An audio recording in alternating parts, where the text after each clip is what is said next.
라디오 코리아 모닝 포커스 함께하고 계십니다. 데일리 브리핑. 과연 인간이 달의 커뮤니티를 형성하고 궁극적으로 도시를 건설할 수 있을 것인가? 이 나사가 다시 달로 들어가는 아르테미스 프로그램을 통해서 인간이 달로 돌아가는 데 박차를 가하고 있습니다. 지금 전화에는 저희 주말 방송 위클리 매거진을 진행하시는 문대원 박사 연결되어 있습니다. 안녕하십니까? 안녕하세요. 오늘은 문대원 박사의 이름인 문, 달에 대해서 이야기를 좀 나눠봐야 되겠습니다. 이 나사가 달에 돌아가는 프로그램, 아르테미스 프로그램을 통해서 이제 이 돌아가는데 박차를 가하고 있는데 그 가장 큰 이유가 무엇일까요? 그 이유가 이제는 달을 단순히 다녀오는 것을 넘어서요.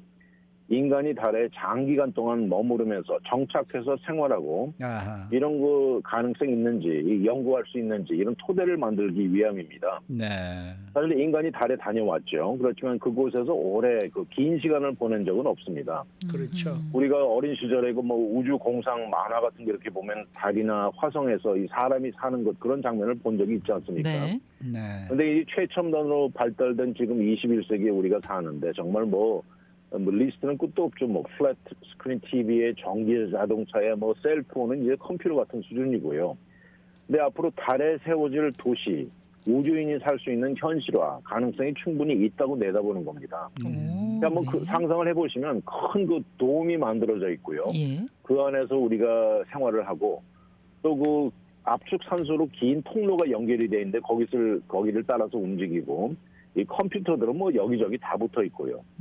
그리고 또 달 표면을 달리는 이 특별한 특수 집을 타고 다니는 이런 모습이 이제는 공상만이 아니라는 것이죠. 마지막으로 인간이 달에 다녀온 것이 1972년입니다. 네. 그로 인해 가지고 지금 달에 남아 있는 게 달 표면에 뭐 몇 개의 성조기가 꼽혀 있고 또 뭐 그때 타고 다니는 오래된 구식 그 로버가 3대 남아 있고요. 또 카메라가 한 10여 개가 남아 있고 또 인간 오물 주머니가 96개가 있다고 그래요. 근데 나사가 이제 말하는 건 이제 목표는 우리는 이제는 깃발 몇 개 꼽고 발자국 남기는 것을 넘어서 이제 새로운 미션을 시작한다. 그러면서 네, 네. 지난 50여 년 전에 깔아놓은 기초가 절대 헛것이 되어서는 안 된다는 입장이죠. 그러면은 단순히 달에 다녀온다는 것을 훨씬 뛰어넘는 그런 계획이 아르테미스 미션일 듯한데 구체적으로 어떤 목표까지 만들어져 있어요? 그렇습니다. 이 아르테미스 1호가 이미 다녀왔어요. 예. 2022년 12월에 발사돼가지고 예. 그 우주에서 거의 4주를 보내고 돌아왔는데 이것은 무인이었습니다. 우주인이 없었고요. 이것은 이제 달을 훨씬 넘어서 그 주위를 지나가 보고 또 새로운 우주선 이름이 이거 오라이언 캡슐이라고 그러는데 이것의 능력을 테스트해본 기회도 됐습니다.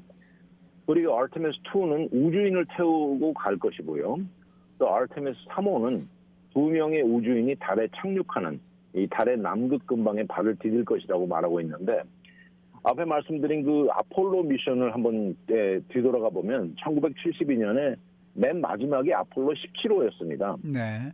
그때 그 우주인이 진 서넌하고 해리슨 슈밋인데 사실 우리가 닐 암스트롱이 제일 먼저 달에 갔다는 걸 알지요. 그렇죠. 그렇지만 이 맨 마지막으로 발을 딛고 온 사람이 바로 진 서넌입니다. 이게 토탈 12명이 다녀왔다고 하는데 이 마지막에 달을 다녀온 이분도 제일 장시간 있었다고 하는데 거기서 72시간이 이제 다였어요. 사흘이네. 네. 네, 사흘입니다. 그런데 이것에 비해서 아르테미스 우주인들은 일주일을 머무르고 있을 것이고요. 그 기간 동안 지구에서 우리가 평상시 생활하듯이 다양한 활동이라든지 이 우주 탐험의 시간을 보낼 예정이라고 그러고 그리고 이번에는 달 표면에서 타고 다닐 그 운반 기구가 랜더라고 그러는데 이것을 지금 그 일론 머스크의 스페이스X가 담당하고 있다고 그래요. 네. 그런데 이것이 애초에는 화성에 한 100여 명을 태우고 가게 디자인된 것이라 굉장히 크다고 합니다.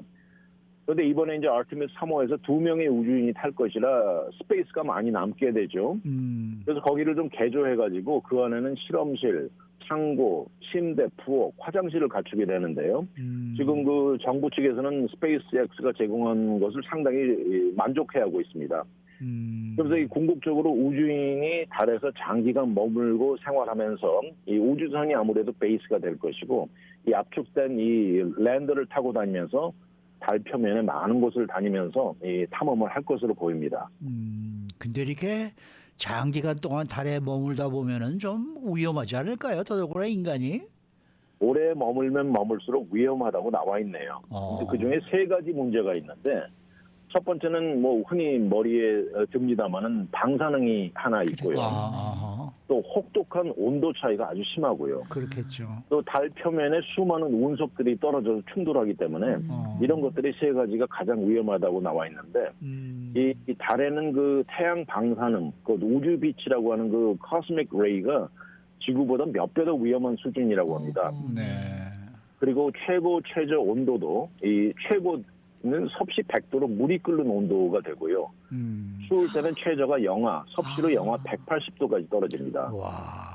네, 그러니까 아주 심하죠. 또 달 표면에 우리가 달 모습 보면 이렇게 곰보처럼 막 이렇게 분화구 같은 게 많은데 이게 지속적으로 떨어져서 충돌하기 때문에 이 표면에 뭘 만들어놨다가도 파괴될 이 위험이 높다는 거죠.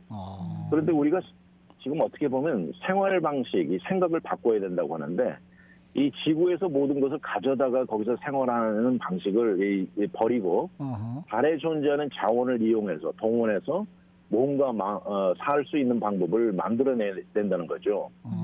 그런데 이 문명화 우리 역사를 뒤돌아보면 사실 그 새로운 대륙을 개척하거나 그랬을 때도 그곳에 존재하는 모든 자원을 이용해서 인류가 이제 지속할 수 있었다고 그러면서 물론 달에는 뭐가 많지 않죠. 그렇지만 달에는 최소한 미네랄이 몇 가지가 있다고 그러고요. 태양 빛이 있고 또 얼음물이라고 부르는 워터 아이스가 있다고 합니다. 그러니까 진정으로 장기적으로 그곳에 머무르고 정착하려면 지구에서 나르는 방법은 절대 지속성이 없다는 거죠.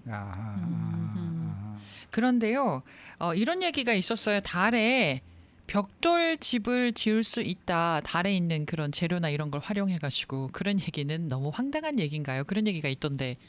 그러게요. 저도 이거 읽어보고 좀 놀라긴 했는데 예. 이 독일의 도시 그 콜론이라는 도시 연구팀이 내놓은 것인데 예. 달에는 물론 뭐가 많지 않지만 그 표면에 보면은 그 먼지같이 그 예. 흑토랑 비슷하다고 그래요. 아, 네. 그래서 이것을 이용해 가지고 아주 높은 열을 가하면서 벽돌을 만드는데 성공했다고 합니다. 그래요. 네, 그러면서 이 사람들이 이제 반농담으로 벽돌 공장을 달에 건설하겠다고 웃으면서 네. 사실 인간 역사를 보면 이 벽돌이라는 건 다양한 문화에서 많이 수천 년 동안 만들어 왔죠. 그렇죠. 그럼요. 근데 이것을 이제 달에 가서 만든다? 이것도 참 신기하죠. 그러면서 이 사람들이 웃으면서 우주인들이 우주복 입고 거기서 벽돌 쌓고 있는 모습을 한번 상상해 보라 그러네요. 저도 그 생각했어요 지금. 네. 그런데 정말로 이 벽돌이 성공한다면 이것으로 거의 모든 구조물을 만들어 가지고 산소 공급 시설이라든지 여러 가지를 보호 역할을 할 수 있다고 얘기를 합니다. 그리고 또 앞으로 그 로봇을 이용해 가지고 네네. 24시간 동안 벽돌 건설 가능성도 이제 내다보고 있어요. 근데 이제 만약 정말 이렇게 달에다가 벽돌 집을 지었다고 해도 처음에는 절대 이런 팬시하거나 호화주택은 아니겠죠. 당연하죠. 이 적절하고 이제 안락한 정도면서 시간을 많이 보내는 공간, 또 다목적 섹션, 또 프라이빗 섹션 이렇게 나누어질 것이라고 이 그림을 그려놓고 있네요. 네. 이렇게 말씀하신 걸 듣고 있으면은 지금 어느 정도 그 앞을 내다보는 계획이 상당히 좀 진전이 돼 있다 이런 느낌이 드네요. 네, 생각했던 것보다 이미 장기 계약들이 많이 체결된 상태네요. 네. 일단 달 표면에 장기적으로 그 인프라스트럭처에 대한 미션의 계약들이 다양한데요. 예를 들어서 뭐 달 안에서 커뮤니케이션이라든지 내비게이션을 위한 그 인공위성 시스템도 이미 체결이 돼 있고 또 달 얼음 아까 말씀드린 그 워터 아이스를 거기서 물을 끄집어내는 이 기구 설치도 돼 있고요. 또 태양에서 전기를 얻을 수 있는 발전소 시설 등 상당히 광범위하게 이루어져 있는데 근데 여기서 또 한 가지 우리가 생각해야 될 게 이것이 나사뿐만이 아닙니다. 사실 중국 같은 다른 국가 그 루나 미션도 있을 것이고 그렇겠죠. 또 요새 또 민간 기업들이요. 이런 것을 이용해서 큰 돈을 벌 수 있다는 이 사업적인 차원에서 이런 것을 추구하는 것들이 점점 늘어나고 있어요. 그러면서 이 RMS 프로그램 담당자가 그렇다고 앞으로 우리가 10년 뒤에 달에 문 빌리지를 건설한다는 장담은 아니지만 그래도 최소한 이런 것의 가능성의 기본 파운데이션을 갖춘다고 하면서요. 언젠가 문 베이스는 가능하다고 강조하네요. 네. 언젠가는 가능하다. 언젠가는. 네. 얘기를 듣고 보니까 정말 구체적인 계획들이 착착 진행되고 있다는 생각이 듭니다. 그러면은 그렇습니다. 당장 이루어질 계획들이 뭐 눈에 보이는 게 뭐가 있을까요? 그러니까 아르테미스 1호가 작년 12월에 날아갔죠. 예. 그리고 이제 다가오는 그 2024년 11월에 두 번째 아르테미스 2가 예정이 돼 있습니다. 예. 근데 이거는 첫 번째로 우주인이 탄 유인 미션입니다. 아, 네. 그래서 1972년 이후에 처음으로 사람이 달에 접근하는 거죠. 근데 이거는 달에 착륙은 하지 않고 사람이 flyby, 지나가는 것만 테스트하고요.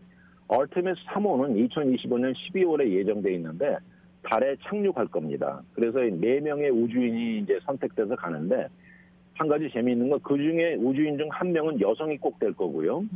또 한 명은 유색 인종 우주인을 쓴다고 얘기 나와 있습니다. 그러면서 이 4명 중에 2명이 달에 착륙해서 일주일 동안 머물면서 이곳이 바로 달의 남극 지역에 착륙을 한다는데 이 기간 동안 4번에 걸쳐서 스페이스 워크가 계획이 돼 있고 다양한 과학 샘플 수집 등 이제 앞으로 이제 여러 가지를 하게 되죠. 근데 이 아르테미스가 찾아보니까 6번까지 지금 계획이 서 있게 나오더라고요. 네네. 왜 우리가 아폴로 달 착륙 이후에 왜 그때는 사람이 달에 착륙해가지고 막 다녔는데 그 이후로 못한 거는 뭐냐, 이유가 뭐냐, 그거 아폴로 그 달 착륙한 거는 가짜 아니냐, 막 이런 얘기가 있었는데. 그렇죠. 네네. 컨스피러시 티어리 그런 것도 있었죠. 네네. 그랬는데 이제는 잠깐 머무는 게 아니라 몇 시간 동안 머물고 또는 며칠 동안 머물고 하는 거를 우리가 실제로 볼 수가 있겠네요. 그러니까 미국도 그러게요. 사실은 네. 당분간 그 이 달 탐험 계획을 완전히 취소를 했었다가 네. 중국이나 이런 러시아나 러시아가 이런 데에서 또 활발하게 하다가 보니까 야 이거 안 되겠는데 다시 해야 되겠네 이제 이런 식으로 해서 또 다시 미국에서도 지금 이런 계획이 그렇군요. 세워진 걸로 저는 알고 네. 있고요. 그다음에 가서 알겠습니다. 뭐 거기서 살겠다는 게 중요한 게 아니라 거기서 나오는 이제 특수한 광물들을 광물들, 이제 네. 미국으로 저 지구로 가져오게 되면은 그게 큰 돈이 드니까 그걸 하겠다는 게 지금 목적이라고 저는 얘기를 들었어요. 아바타가 네. 현실로 나타나나요? 네? 영화 아바타 이야기가 현실로 나타나나요? 네. 네. 네. 오늘 말씀 잘 들었습니다. 네, 감사합니다. 네, 지금까지 저희 주말 방송 위클리 매거진을 진행하시는 문대원 박사와 함께했습니다.